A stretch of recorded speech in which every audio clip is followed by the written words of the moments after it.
There is a sailing destination that is legendary on the Alpari World Match Racing Tour.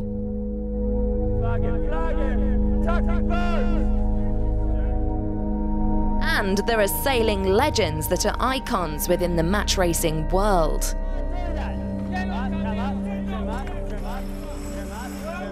"2014, a year that brings them both together in unison.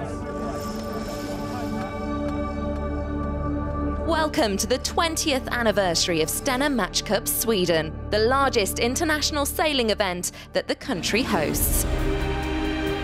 It's the second stage of the 2014 Alpari World Match Racing Tour, and it promises to be a regatta to be remembered. First stop on this year's tour was Match Race Germany on Lake Constance. It was an unprecedented light wind event, but the organisers succeeded in completing the race schedule.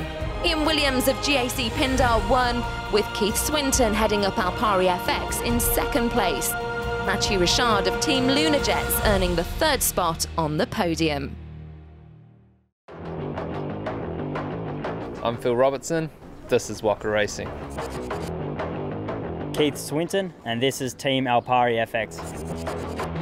Bjorn Hansen, and this is Hansen Sailing Team. David Gilmour, this is Team Gilmour. Ian Williams, this is Team GAC Pindar. Francesco Bruni, and this is Team Luna Rossa. Mathieu Richard, Team Luna Jets. Taylor Canfield, and this is US1. Here in Sweden, there is a larger than usual fleet of 14 teams. Along with the 8 tour card holders, there are an additional 6 teams consisting of qualifiers, wildcards and legends who've been invited. Amongst them, Magnus Holmberg, the brains behind the first ever event here in 1994, and 3-time ISAF Match Racing World Champion and America's Cup legend Ed Baird. An impressive lineup by any standards. This is the 20th anniversary of the Stena Match Cup Sweden. I mean, this is a flagship event of the Alpari World Match Racing Tour. I've certainly been coming here for many years, and 20 years is such a long time for this event. We've got the old match racing veterans here, Ed Baird, Magnus Holmberg. It's fantastic to have them here, and what a day to start. Blue skies, sunshine and fantastic wind. Sailing in Sweden is a culture. The people follow the sport as much as they almost do in football in the UK, for example. And there's thousands of people here. I fully expect to see 20–30,000 spectators on the rocks by the weekend. This event has never failed us before. It's one of the most proven events on the tour. It's a great place. You don't need to love sailing to be here. We have 4 or 5 international events in Sweden every year. We are talking about golf, tennis, horse jumping and of course sailing. And the Stena Match Cup Sweden is ranked as #1 regarding spectators. We have over 100,000 spectators. So it's amazing. The first day of qualifying got underway in near perfect 12 to 15 knot winds and blazing sunshine. And there was one match that everyone wanted to see, featuring 2 Swedish skippers, one the defending Stena Match Cup Sweden champion Bjorn Hansen, the other the man who started the event 2 decades ago, Magnus Holmberg. 45 seconds to go. Magnus Holmberg was set up very nicely to the right-hand end of that start, but he's elected to burn that advantage, get across to Hansen, and there it looks to me like there was contact close there.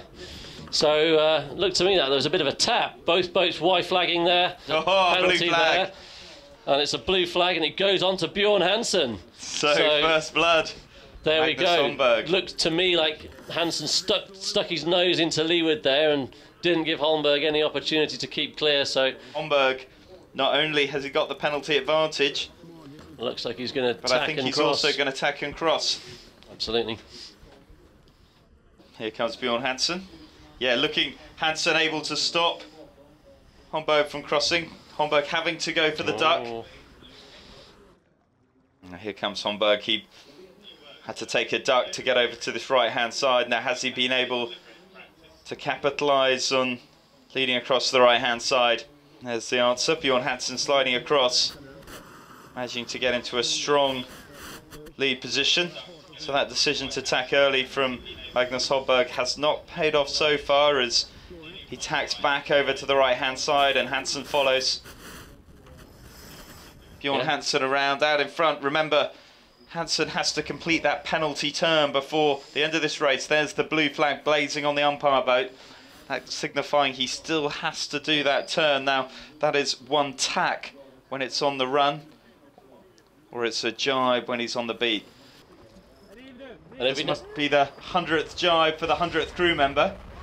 And as you see in the bottom right-hand corner, just on the right-hand side of your screen, just gone out of picture, is the pin end. It's a red mark. So now Bjorn Hansen has gone for the drop. Magnus Holmberg still with the spinnaker. He's going to look for the sail by now. Magnus Holmberg looking for the roll. Bjorn Hansen has his jib up. He's looking for the luff. Now is Magnus Holmberg across? Can he cross the line of Bjorn Hansen and get down through the finish? He's looking like he's diving down. And there is the yellow flag. And it is Magnus Holmberg that has outfoxed Bjorn Hansen. With Magnus Holmberg taking the win, it was a fitting start to a week of intensive racing. The old master showing he still had the drive and passion that pushed him to start the event way back in 1994. The history behind this event and how it all started. I remember the first event, which was unbelievable. I've never seen anything like it.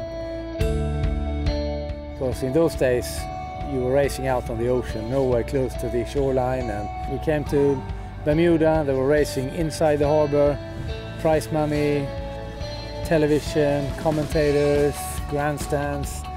It was an unbelievable experience, and I thought that, you know, it's sailing and boating in Sweden is quite big, so I figured, you know, it's got to be a way to run one of those events in Sweden. I was lucky enough to be able to present the idea for Swedish Match. When they said yes, I had to take on the responsibility of organizing it, so I worked as an event manager for 6 years. I think that they have done a fantastic job with the event, but already 20 years ago, it was a wow feeling when you came here. The energy that they put into that first year and the enthusiasm of the public was, you know, so over the top. It was nothing that at least I had experienced in sailing before. Thousands of people came to watch. It was truly an amazing spectacle. On the weekend, they only had one ferry going back and forth to the island, and there was a 2-hour line of people waiting to get on the next ferry. You know, it was 30 degrees all week and perfect sea breeze conditions, and a lot of people watching from the cliffs. Thousands and thousands of people, and it was a beautiful weekend. It was great fun. I think Marstrand is, from my perspective, one of the best sailing venues in the world. I mean, it's a beautiful old city with a long history, and it's always been the sailing center in the summertime. Ever since I was a kid, you know, been here racing quite a lot over the years. It's always been very important for Swedish sailing and has a long heritage in that sense. Being here now with my team and being out there sailing today, it's been fantastic. I'm very happy, and I managed to get the team back together again and the boys back on the team. So.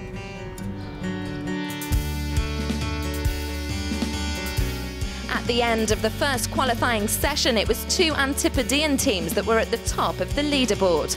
Both New Zealand's Phil Robertson, skipper of Waka Racing, and Australian Keith Swinton of Team Alpari FX were on 5-0. Just behind them was Ian Williams and his GAC Pindar crew, also on 5 wins but had suffered 1 loss. It was early days in a week-long regatta with a fleet hungry to take home the Stena Match Cup. Join us in part 2 to find out what happened in qualifying and who goes through to the quarterfinals.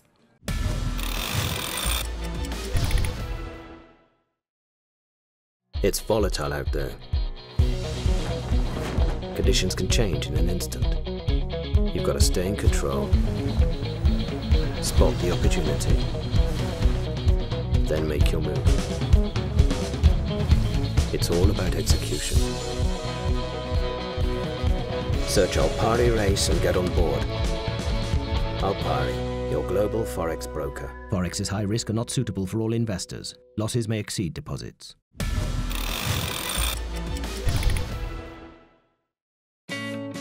Welcome back to the 20th edition of Stena Match Cup Sweden. It's the second event on the Alpari World Match Racing Tour, with 14 teams here to go head-to-head on the water. Joining the 8 tour card holders are qualifiers, wildcards and America's Cup legends, all battling it out at this iconic event. As qualifying progressed, it was clear that Ian Williams and GAC Pindar, along with Francesco Bruni of Luna Rossa, were in a class of their own, chalking up consistent wins and hardly making any mistakes. Mathieu Richard of Luna Jets also showed good form and was close on their heels. In his qualifying match against defending Stena Match Cup Sweden champion Bjorn Hansen, Richard showed the Swede a masterclass in match racing. Not a result that Hansen wanted after a poor start to his regatta. Final 13 seconds, great separated forward start from Hansen.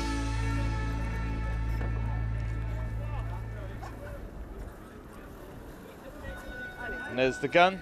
Great start from Hansen. Richard getting very close in attack here. Hansen alters up. For me, that looks like it's... And that's it, yes. The umpire's deciding that Mathieu Richard was just too close. You think he was being, if anything, a sniff behind. Richard calling for room.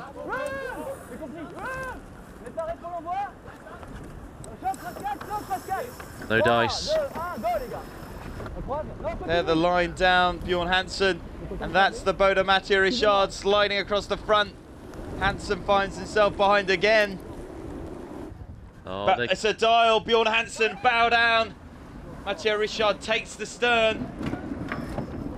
And Bjorn Hansen throws his boat through the tack, as does Mathieu Richard. Takes the stern again. So Hansen back ahead. And Hansen getting a flap on his spinnaker. That really bad timing. And that has allowed Mathieu Richard to come in. He's underneath. Here we go. And he's luffing hard. The spinnaker is blazing out on Bjorn Hansen. Mathieu Richard is luffing hard. This is his chance. Try and put a penalty on Hansen. And the spinnaker is, I think, all over Mathieu Richard. Has he luffed too hard? What will the umpires think? He's certainly given himself a chance here. It's going to all happen at the bottom of the course. I think Richard's going to go for the... I thought he was going to go for broke and try and get the spinning round the committee boat, but no.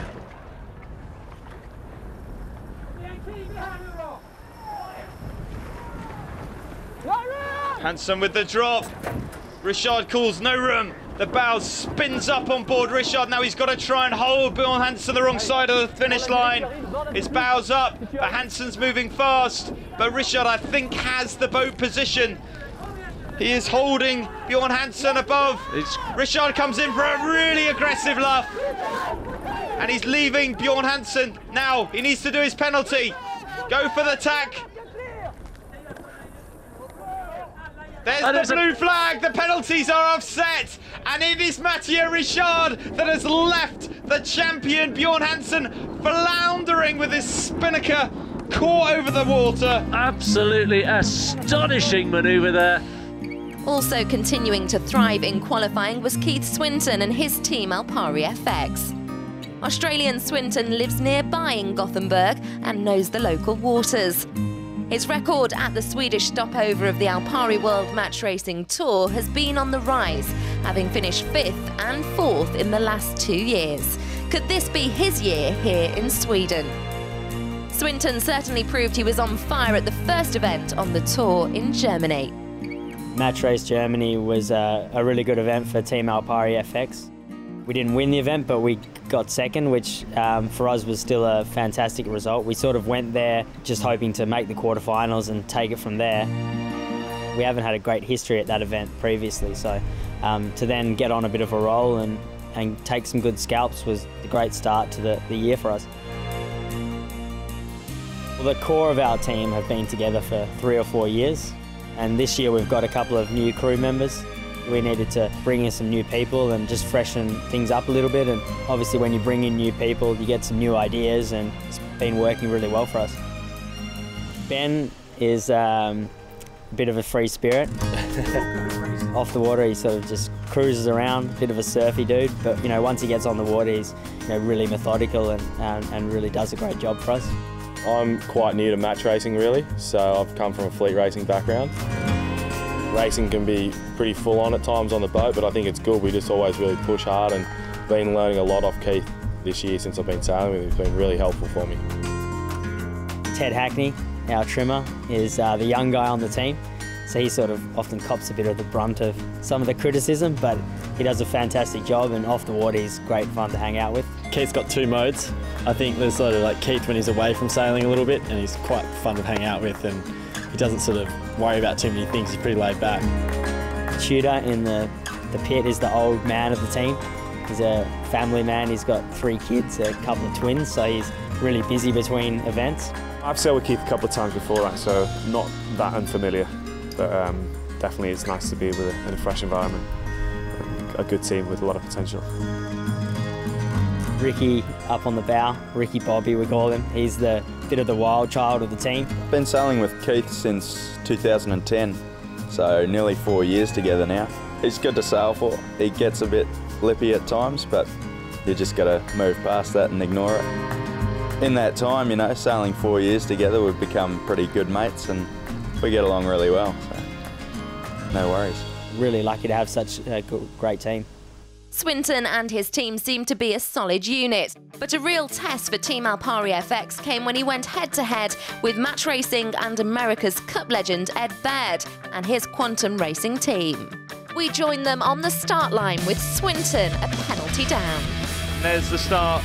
Both boats excellent execution off their respective ends of the line as Swinton sails off to the left-hand side, Ed Baird off to the right-hand side. There goes Keith Swinton through his turn. The penalty is down. Baird looks like he's closed up a little bit, and there's a dial. Swinton bow down straight at Baird. Baird looking for the duck. There's a green flag. I think that's the right decision. And Baird has turned this around. He is now the aggressor. Both boats now go for their spinnakers. Swinton with a better hoist. And we have another lead change. Keith Swinton catching Baird napping on the hoist. As they turn down, it is Keith Swinton that has won this battle between himself and Baird. So a close-fought race for Ed Baird, a man used to these waters. Baird raced here at the very first event in 1994. Since then, he's been back numerous times and featured in no less than 4 finals, but a win has always eluded him. It's easy to understand why he keeps coming back. We're just outside of Marstrand, one of the absolute most beautiful islands in the Swedish archipelago. We're on the west coast that contains approximately 8,000 small islands. Marstrand has one of the best sailing arenas, basically, to put it simple. It's a natural amphitheatre. And it enables the spectators to watch the races from very, very close up. It's very exciting.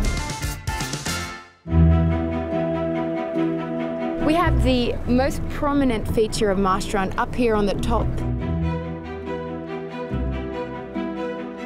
The Karstens Fästning, the castle. It was built to defend this island and the harbour and the boat manufacturing centre. The ferry here, it's actually the only way to get across to Marstrand. Everything comes across with this ferry.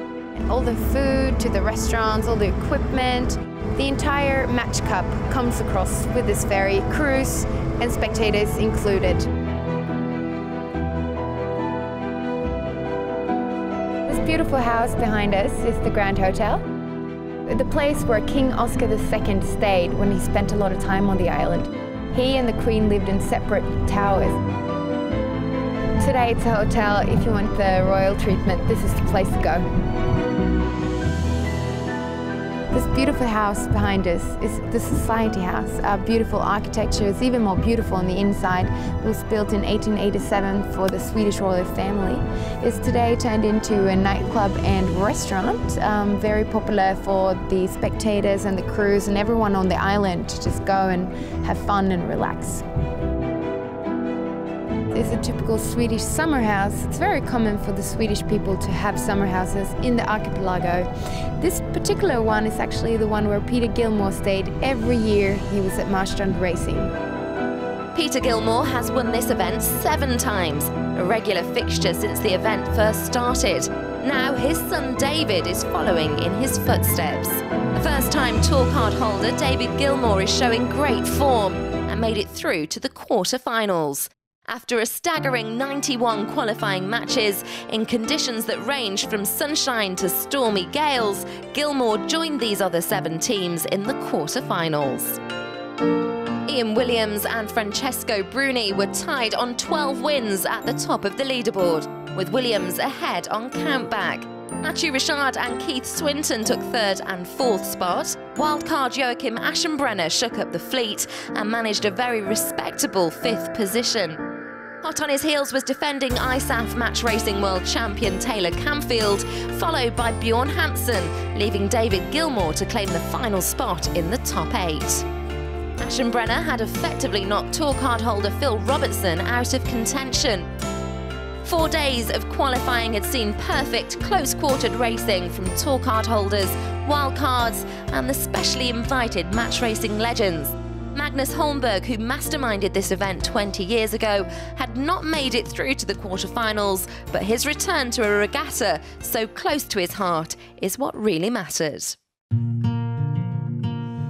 It was really hard to know what to expect going into this regatta. But of course, we were hoping to be able to make it to the quarterfinals and hoping we're going to have a good week. But we've been in the lead quite a few races, but then you make one small mistake and that's it. It's been great having the team back together and we really enjoyed it. But unfortunately, we're not making it to the quarters. I've been sailing with Magnus for many years, both on the match racing tour and also on the America's Cup events. I mean, it's a lot of good, positive energy when you're around Magnus. He's pretty stubborn, I would say. He never gives up. I think that's one reason also for the success that we have had over the years. It's an honor to sail with Magnus, basically, because he had so much knowledge when I started to sail with him. It's really cool. After 20 years to see that the event still running, it's developed, it's a fantastic event. It's other people that's taken on the responsibility for the event, new sponsors, new sailors on the race course, and everyone's doing a great job, and it's fantastic to see, to be here and experience it.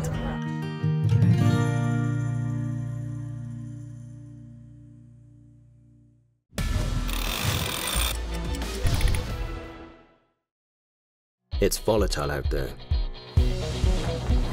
Conditions can change in an instant. You've got to stay in control, spot the opportunity, then make your move.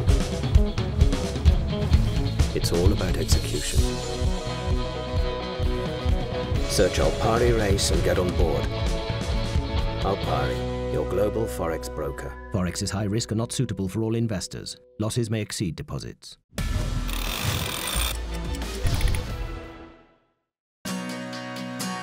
Welcome back to Stena Match Cup Sweden here in Marstrand. Celebrating its 20th anniversary, it's the 2nd event on the Alpari World Match Racing Tour. After 4 days of intensive qualifying in a real mix of conditions, the final 8 teams were through to the quarterfinals. Both Ian Williams heading up GAC Pindar and Francesco Bruni of Luna Rossa were at the top of the leaderboard. Lunajets Matthew Richard and Keith Swinton of Team Alpari FX were in 3rd and 4th spot respectively. 20-year-old qualifier Joachim Aschenbrenner heading up Team Trifork had skillfully sailed his way to a 5th position. Defending ISAF World Champion Taylor Camfield of US1 placing 6th with the defending Stena Match Cup champion Bjorn Hansen in 7th position. David Gilmour of Team Gilmour staking his claim on the last spot. Now it was a clean slate and the top 3 were to choose their opponents. Team GAC Pindar now going through to the quarterfinals. We're sailing against Joachim Aschenbrenner, first to 3 points. So looking forward to a tough match. Being picked by Ian Williams, it's a hard one. We know it's going to be really tough out there today.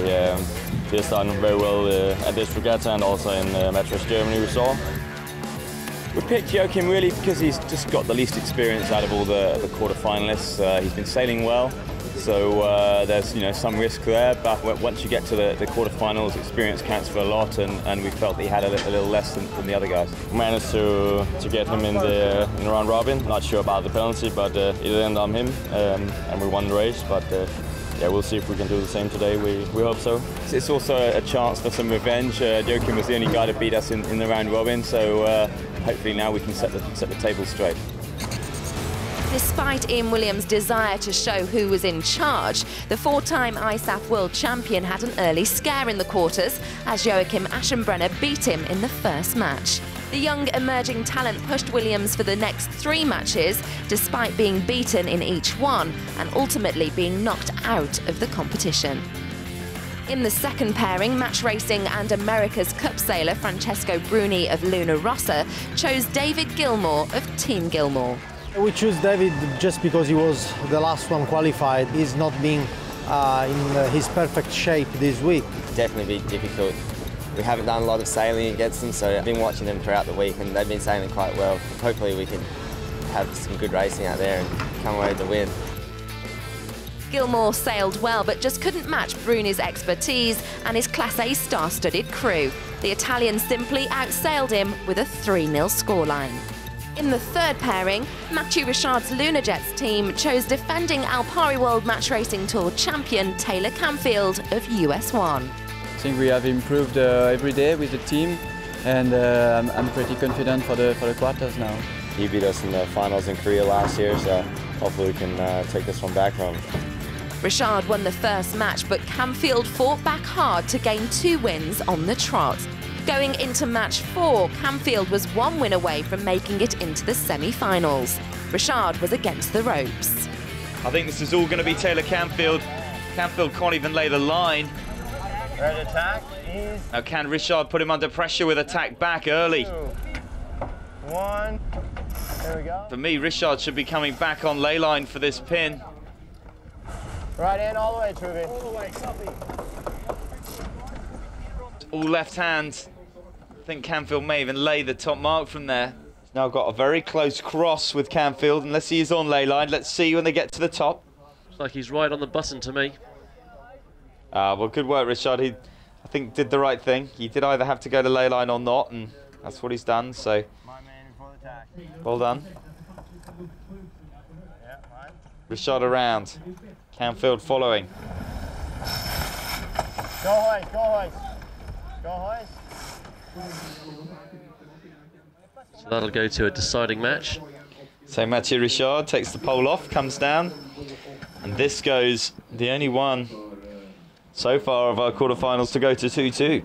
After equalising at 2 wins each, the 5th match was all to play for. But it was Canfield who managed to overhaul Richard and make it through to the semi-finals. In the final pairing, Keith Swinton of Team Alpari FX was left with the Stena Match Cup Sweden defending champion Bjorn Hansen of Hansen Sailing Team. Keith has been a long time in Sweden sailing with these boats, so he knows them pretty well. Pressure's on him with the home crowd, and we'll be out there to try and cause an upset. Hansen immediately stepped up a gear during the quarter-finals after a slow start during qualifying and was on match point after securing the first 2 wins. It was do or die for Swinton. Swinton has got a big left-hander here. This is an opportunity for him to come back. He's bringing the bow down already. Hansen going for the dial as well. Swinton all the way to downwind almost to avoid him there, having to turn up. Hansen, I think, will get the tack in. And jib down here, jib down. No, hold, hold, hold. Wide up. 1 and tacking. My main. Yeah. Be ready for early, guys. And hoist. Swinton's looking for a way to just sail past him. One, and jiving. Tweaker. Both boats going. Swinton doing a nice job of leading that.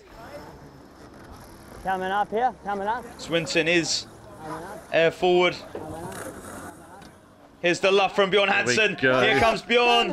It's a big luff, but Swinton round the front. Now can he jibe across? Can he get the bow down? Did he do enough? Now Swinton looking for the roll. He's bringing his bow down. Can he get across the front? Hansen thundering along behind in his stern wave, inches separating the boats. As we head down towards the bottom of the course, there is nothing but a wafer-thin wave of water separating the two boats. Looks like there was a contact there as well. A small tap. Bjorn Hansen with the jibe. We're coming in on the pin. Who will get there first? Bjorn Hansen and Keith Swinton neck and neck coming into the pin. Swinton has the lead, but Hansen has the roll. It's going to be nothing between them as they dive down through the line, and it is a yellow flag. Swinton has taken the win. He celebrates like he's got his hands on the trophy already. That is the comeback he needed. He moves to 2-1 with Bjorn Hansen, and this Stena Match Cup is really starting to come alive. Keith Swinton took the win, but now had to go on and win the next 2 matches to survive. Swinton had hung on momentarily, but local hero Bjorn Hansen went on to make it a 3-1 victory over the Australian.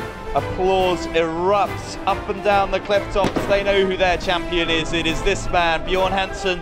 Hansen was playing to his supporters and delivering what they both wanted. It was a moment to be savoured by the die-hard fans. The master's waiting for us.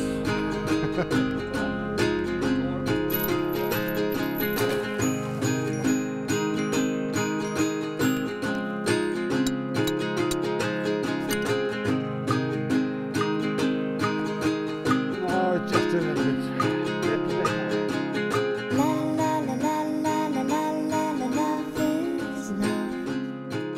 Let's talk about you.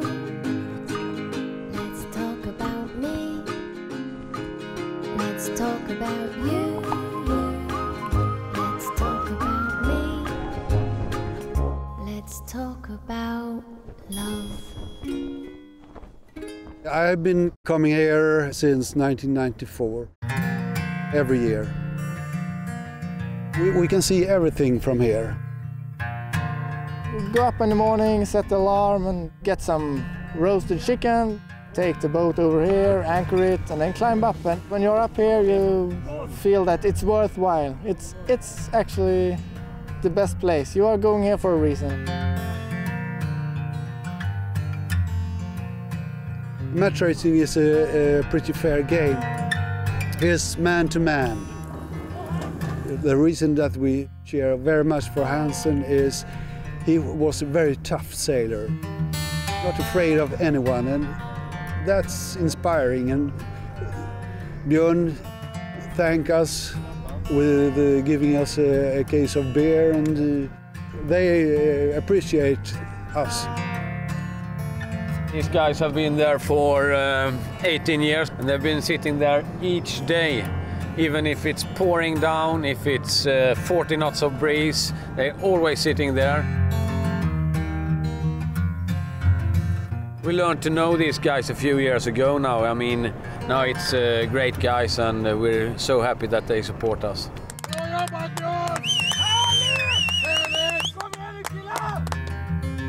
Absolutely fantastic coming out there, see their Hansen rule signs and the flags, and it's amazing. It just feels like home when you come back to this area and this arena. This friendship is forever. And when we come up here every year, we just enjoy all day long.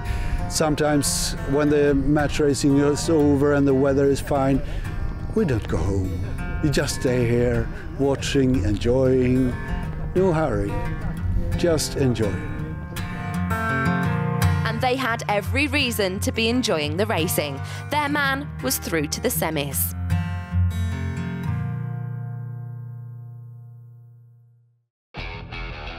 On the penultimate day at the Stena Match Cup Sweden, it was down to the last 4 sailors who had fought their way through to the semi-finals. I'm going to race Sailor Canfield and his team. the reigning world champion, so we're going to have our hands full for sure. No matter who we were going to race, we knew it was going to be a tough one, so it'll be exciting for sure. It doesn't matter who it is on the semi-final. They're all three very good sailors, and the pick is not important. You just have to sail well. That's all you have to do. It's always a hard choice. I think there are good reasons not to pick all the people there. What do you do when it's such a hard pick? But in the end, we just sort of had a gut feeling that Bruni was going to be the best choice for us. Conditions were tricky for the teams, with both Bjorn Hansen and Ian Williams taking the first wins. Williams looks set to take the second match against Francesco Bruni, but an incident at the windward mark resulted in a controversial penalty for Williams. It's a penalty. It's a blue with a red. It means it's an immediate penalty. Bruni went on to take the win. In the second match between Bjorn Hansen and Taylor Camfield, it was Camfield who fought back to equalise. So after 2 matches in the semi-finals, it was all even at 1 win apiece. Everything was still to play for. Join us in part 4, where we find out who will make it through to the final of the 20th anniversary edition of Stena Match Cup Sweden.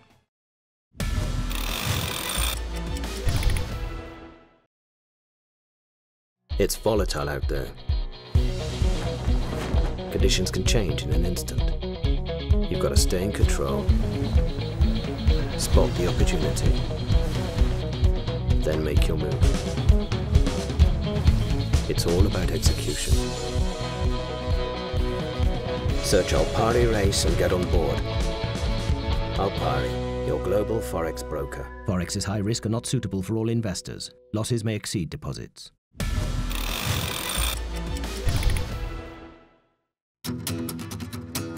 Welcome back to the second stage of the Alpari World Match Racing Tour here in Marstrand, Sweden. It's the semi-finals, with Ian Williams of GAC Pindar against Francesco Bruni of Luna Rossa, and local hero and defending Stena Match Cup Sweden champion Bjorn Hansen and his team pitted against reigning ISAF World Champion Taylor Camfield, skipper of US1. After losing his second match, Ian Williams fought back in the third and took it to 2-1 against Francesco Bruni, although it wasn't an easy win for the 4-time ISAF Match Racing World Champion. The racing was very tight, but following a close incident, Bruni received a penalty, which ultimately gave the Brit the win. In the other semi-final, Bjorn Hansen had a much tougher time against Taylor Camfield in their third match. Has Hansen got time and distance enough? There's the gun. Slightly more up to speed, Camfield, I feel. As both boats leave the line, Camfield off to the right-hand side and shot. And that's Bjorn Hansen sailing off to the left. Now they're looking for a good lee bow. Bjorn Hansen is bow forward. He's won the start, winning that left-hand end. Hansen already there. Really short course.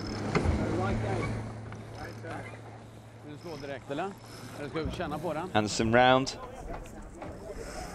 There we can see Bjorn Hansen celebrating. He's just through the line, so the local crowd appreciating that performance. So after 3 matches, it was both Ian Williams of GAC Pindar and Bjorn Hansen of Hansen's sailing team standing on the precipice of a berth in the final. They each needed just 1 more win, but their opponents were not about to give up without a fight. Bjorn Hansen right on his tail, forcing him down the line as they turn up inside. Camfield will try and wash off that speed, but Bjorn Hansen back down again, sweeps across his stern, looking for the hook. Is he going to get it? He's back above him again now. Inches separating these 2 boats. Taylor Camfield's, I think, the better of the 2 starts. This is the moment. Hansen looks across. Can he cross Camfield? We're coming up to the top mark. It is Bjorn Hansen that leads around the top mark. This is leg 2 of 4. Hansen in the lead, looking strong. As we see, Camfield trying to strike back against Bjorn Hansen. We can see in the other match, Francesco Bruni just ducking the line of Williams. Williams is in the lead. There are no penalties on. But he has given Bruni that right-hand side, and these boats are close. This is a risk for Williams. Where will they be when they come back?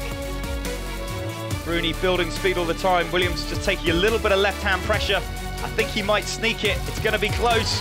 Williams looking to commit to the cross now. Bruni is bow up. He goes round the top mark. Bruni coming in now. Bruni with a jibe back onto starboard, coming back at Williams. He's faster and better pressure. Bruni electing to follow Williams around that mark. Williams brings the bow down. I think he's going to force Francesco Bruni to tack right back. Bruni forced the tack. He had to call for room to tack, so I think that's a green for me. They both tack now. Bruni slower. Last chance saloon for Bruni. Can he pick up some extra pressure? Williams now getting some wind as well. And Williams is across the line of Bruni. It looks like Williams from GAC Pindar is going to hold on to this lead. It was a real nail-biter in the centre of the run. But GAC Pindar, Ian Williams of Great Britain are coming through the line. Bjorn Hansen coming through the line. Applause erupts over the castle top. And we have our finalists. So it had come down to the last two teams to go head-to-head to decide who would win the Stena Match Cup Sweden. It would be four-time world champion Ian Williams heading up GAC Pindar versus the home team of Bjorn Hansen of Hansen's sailing team defending the Stena Match Cup. You couldn't have scripted a final with more tension. We're here for the 5th time, actually. It's 4th time in a row. It's fantastic for Team GAC Pindar to be in the finals at Stena Match Cup Sweden. 3 years ago we lost to Ian in the finals 3-2, and we don't want to do that again, so we're really looking forward to a great battle on the water this afternoon. The crowd means a lot, and I saw that our fan club on Cloverön had a new sign today that said "hat-trick please", so we'll try to give them that for sure. We've got our own support out there as well, and especially against Bjorn, a Swede, it really gets the crowd going and they get into it, and we're hoping to silence them this afternoon. Big luff from Hansen. He's looking to try and close it down. 2, 1, dip down. Huge luff from Bjorn Hansen. Absolutely neck and neck the whole way around the racecourse. No, we're going over in here. We're going over. We're going over. He's stolen the advantage from Williams, leading the turn away. Hoist, hoist. These boats still absolutely neck and neck. This is a street fight. We expected no less from these two skippers. Get up, up, up, get up, get up. Big luff from Hansen. Williams out in front. This is where he needs the cheers of the fans. This is where the home sport starts to count. And it is Ian Williams that has come through to close out the first match. First blood to Ian Williams. The pressure now on Bjorn Hansen to respond and retaliate. And in match 2, the Swede did just that. After a close start, Hansen led Williams under Hansen Hill into lighter airs. There's not a lot of air in underneath Hansen Hill. He opened up the lead and never looked back. The score was now even. Bjorn Hansen and his sailing team from Sweden that comes down towards the line. He draws the crowds to their feet.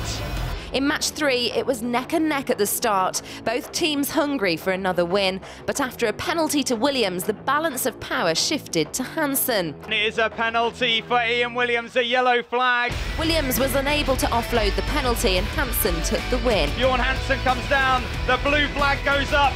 2-1 and match point to Hansen. The tens of thousands of Swedish fans only wanted one outcome, but could he deliver it?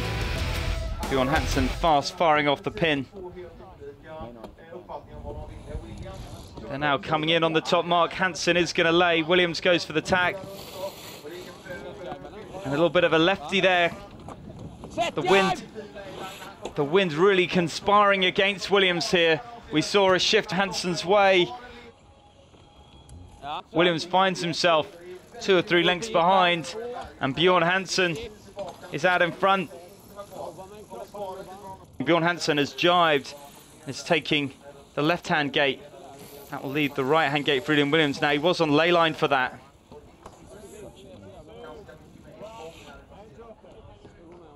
Voice of Jerry Mitchell calling the drop. Hansen is already down and around. Bjorn Hansen now approaches what could well be the final top mark. The crowds are absolutely loving this performance. Here we go, attacking.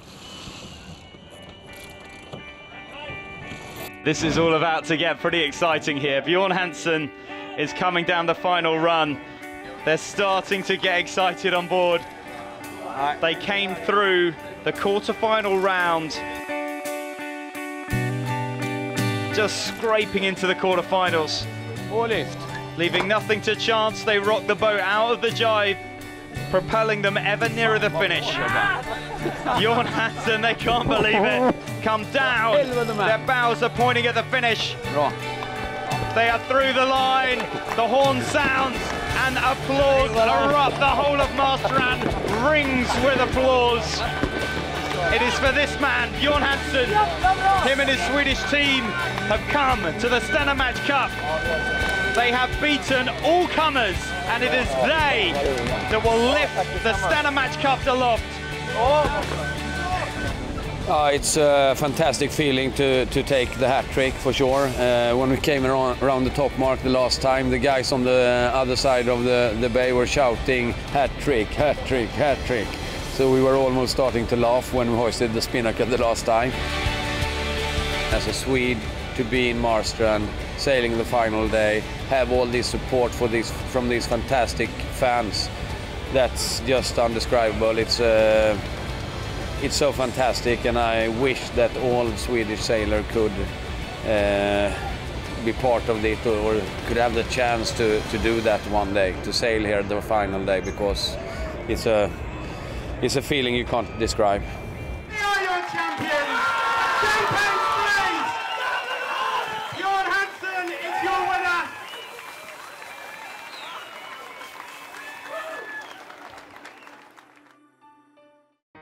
Williams had to concede to second place, with Taylor Camfield in third, having beaten Francesco Bruni in the petit finals.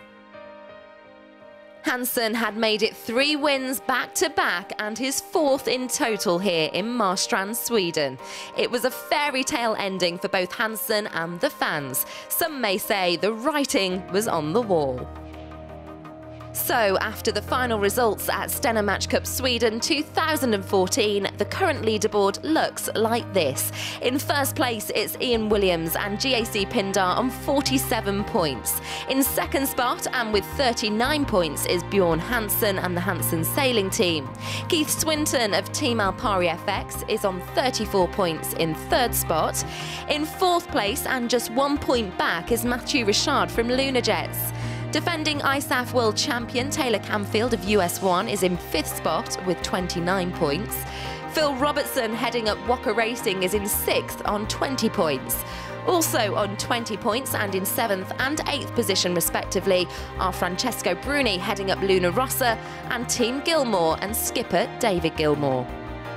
Stage 3 of the 2014 Alpari World Match Racing Tour is an established match racing event, but new to the tour schedule.